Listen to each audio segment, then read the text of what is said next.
Good morning friends, how are you. चलिए, हमारी जो असाइनमेंट की चैप्टर पढ़ाया था हमने, उसमें असाइनमेंट का जो हम असाइनमेंट चैप्टर में जो हम लोग लास्ट स्टेप पर आते हैं, हाउ टू डू असाइनमेंट, उसमें कुछ पोर्शन में वॉइस की प्रॉब्लम आ रही है, तो हमने इसको दोबारा से रिकॉर्ड किया है। चलिए, ठीक है। हमारा जो था कॉन्सेप्ट चल रहा था how to do assignment. Assignment हम लोग कैसे करें, तो असाइनमेंट कैसे करें इस चीज़ को हम लोग समझ रहे थे।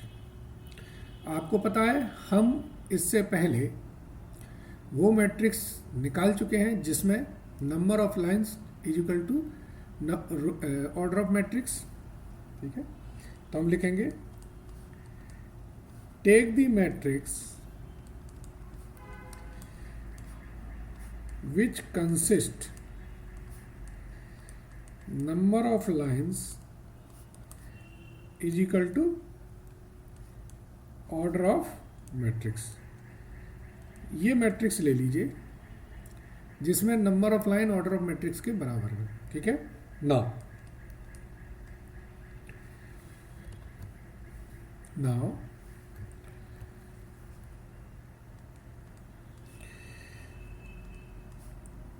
Starting with the first row, पहली रो से हम स्टार्ट करेंगे। ठीक है ना। फाउंड दैट रो, फाउंड की जगह हम वर्ड यूज करेंगे find that row which consist only one zero, जिसमें एक जीरो हो, यानी कि हमें सिंगल जीरो वाली रो सर्च करनी है। ठीक है ना। तो जब हम सिंगल जीरो वाली रो सर्च कर लेंगे, उसके बाद क्या लिखेंगे, make assignment in that zero by putting,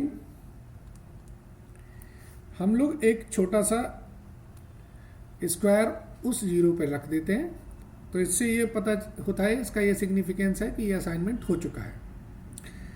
अब जब भी कोई असाइनमेंट हो चुका है रो में, तो इसका मतलब क्या है कि वो बंदा, सपोज करो ये एक मैट्रिक्स है, ये हमारे टास्क हैं और ये हमारे मैनेजर हैं। टास्क है 1 2 3 4 और मैनेजर हैं 1 2 3 4।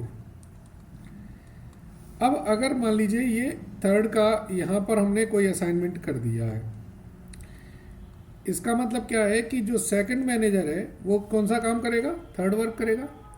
तो सेकंड मैनेजर और कोई काम तो नहीं करेगा ना। तो यानी कि अगर यहाँ पर कोई जीरो आ रहे हैं तो वो हमें काट देने चाहिए। कायदा ये है कि हमें कॉलम और रो के दोनों के जीरो काट देने चाहिए, क्योंकि अब ना तो वो बंदा कोई काम करेगा, ना दूसरा बंदा, दूसरा पर्सन उस काम को करेगा। ये बिल्कुल फ्रीज्ड हो गया है। ठीक है ना। तो कॉन्सेप्ट ये बनता है कि या तो आप जब भी कोई रो में असाइनमेंट करें तो कॉलम को कर दीजिए, क्योंकि जब हम कॉलम में जाएंगे तो हम रो को काट देंगे। ठीक है ना। सो इस चीज को मैं थोड़ा सा अलग हाईलाइट करके लिखूंगा। आफ्टर डूइंग असाइनमेंट इन दी रो, रो में असाइनमेंट करने पर के बाद कैंसिल करें all zero of the column. ठीक है ना। विच कंसिस्ट असाइनमेंट, जिसमें हमने असाइनमेंट किया है उस कॉलम के सारे जीरो कट दें। हिंदी में भी लिख देता हूं, जिस कॉलम में असाइनमेंट किया है, सॉरी जिस कॉलम में नहीं है, जिस रो में हम लिखेंगे, जिस रो में असाइनमेंट होगा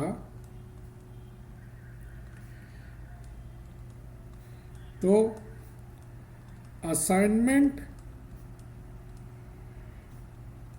वाले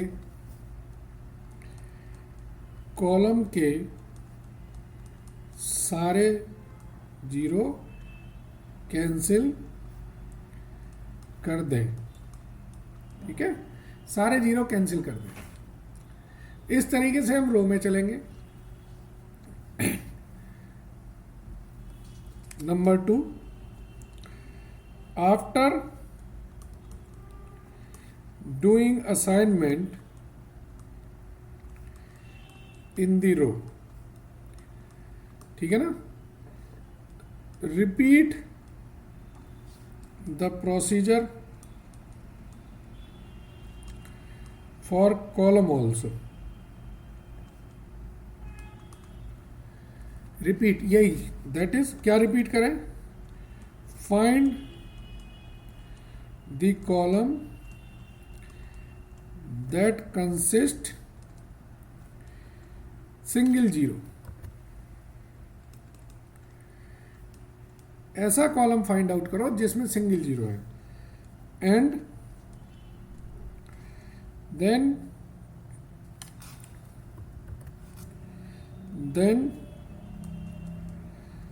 do the assignment in the zero and cancel all zero of the row। जब हम कॉलम में असाइनमेंट करेंगे तो फिर रो के जीरो सारे काट देंगे, और जब रो में असाइनमेंट करेंगे तो कॉलम के जीरो काट देंगे। लास्ट लाइन रिपीट करें 1 and 2 until all assignment made। Repeat करेंगे हम 1 और 2 को जब तक कि हमारे सारे असाइनमेंट नहीं हो जाते हैं। ठीक है, चलिए अब हम एक प्रॉब्लम करेंगे। अच्छा, ये जो मैंने बताया है ये मैंने बुक में लिखा है स्टेप 4 के रूप में, देख सकते हैं। Starting with the first row, examine all zero of the matrix until a row containing, यहां पर अंडरलाइन कर लें, until a row containing exactly 1 zero is found। Search करें, ऐसी रो को सर्च करें जिसमें सिर्फ एक जीरो हो। Surround this zero by this indication of an assignment there. Draw a vertical line, इन्होंने बोला है कि लाइन को ड्रॉ करें, तो अगर हम लाइन को ड्रॉ करेंगे ना तो बड़ा गंदा हो जाएगा, अनटाइडी वर्क हो जाएगा, इसलिए मैंने कहा सिर्फ जीरो जीरो कैंसिल कर दीजिए। ऑब्जेक्टिव तो हमारा ये है ना कि हम और असाइनमेंट नहीं करनी है यहाँ पर। Apply the same treatment to column also। Repeat this until one of the following situation arised। यानी कि कोई तो अनमार्क्ड जीरो बचा है, ठीक है ना। अगर देयर में भी, ये वाला पॉइंट थोड़ा इंपॉर्टेंट है, मल्टीपल सॉल्यूशन का कॉन्सेप्ट है। देयर में भी more than 1 unmarked zero in 1 column और रो, इसको कहते हैं हम लोग मल्टीपल सॉल्यूशन केस। ये भी समझ लीजिए, कभी कभी क्या होता है ऐसी सिचुएशन आ जाती है। एक एग्जांपल बताता हूं, मल्टीपल सॉल्यूशन केस। समझ लीजिए क्या होता है। सपोज करिए आपके पास 4 तो काम है और 4 वर्कर हैं। जब आप असाइनमेंट कर रहे थे तो अब आपके पास एक ऐसा जीरोज आ गए। अब आप ढूंढ रहे हो सिंगल जीरो, तो जब आप रो में करोगे तब भी सिंगल जीरो नहीं मिलेगा, और जब कॉलम में करोगे तब भी सिंगल जीरो नहीं मिलेगा। तो ऐसी सिचुएशन फंस जाए, या फिर ऐसी भी फंस सकती है,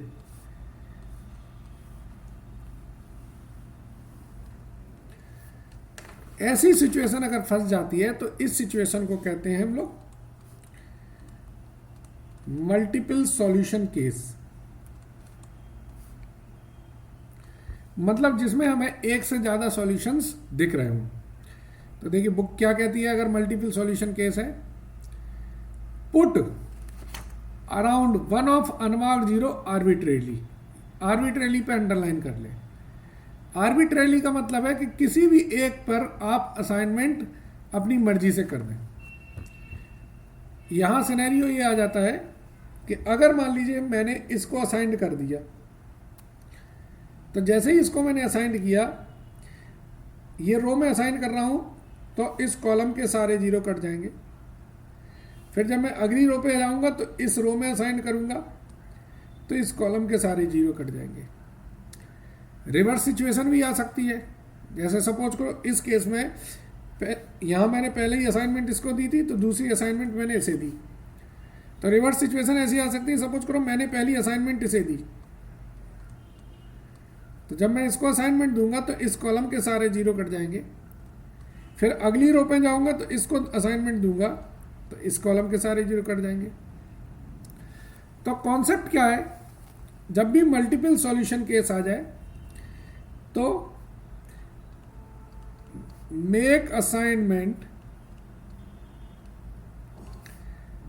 on any one zero arbitrarily. Arbitrarily assign करें, लिखा है मैंने, देखिए आर्बिट्रेरीली। आर्बिट्रेरीली का मतलब है कि आप अपनी मर्जी से कोई भी कर दें एक, ठीक है ना। And follow the step 4 concept. इसके बाद वो कॉन्सेप्ट ही लग जाएंगे ना कि अगर एक जगह असाइन कर दिया तो उस कॉलम के सारे जीरो कट जाएंगे, ठीक है ना। तो ये कॉन्सेप्ट बचा था। इसके बाद अगला स्टेप इसका जो है हमारी एल्गोरिथम में, वो भी समझ लें। स्टेप 5 होता है, इसको हम कहते हैं final answer. After step 4 we have a matrix which contain exactly one mark zero in each row and column. The assignment corresponding to these mark zero will give the optimal solution. After obtaining the optimal solution the total cost, ये बात ध्यान रखिए, ठीक है ना। The total cost can be calculated by adding the values of the corresponding cost in the assigned cell from the optimal cost matrix. इसमें ध्यान ये देना है कि हमें पुराना जो ओरिजिनल मैट्रिक्स था ना, उससे हमें कैलकुलेशन करनी है, ठीक है। चलिए, थैंक यू। अब हम इसके बाद P1 प्रॉब्लम करेंगे, उससे आपको कॉन्सेप्ट्स और क्लियर हो जाएंगे।